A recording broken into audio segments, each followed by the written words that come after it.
You are looking at Julian's pronunciation guide, where we look at how to pronounce better some of the most mispronounced words in the world, like this other curious word. But how do you say what you're looking for today?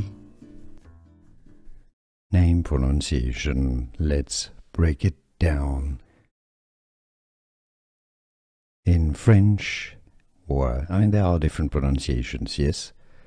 Wenger in German. In French, it's also said similarly as Wenger, Wenger. In English, Wenger, Wenger as well. The W is usually pronounced like a V, Wenger or Wenger. Here are more videos on how to pronounce more confusing words and names too many mispronounced. Like this video if you found it useful. I appreciate your support. I'll see you soon and thanks for watching.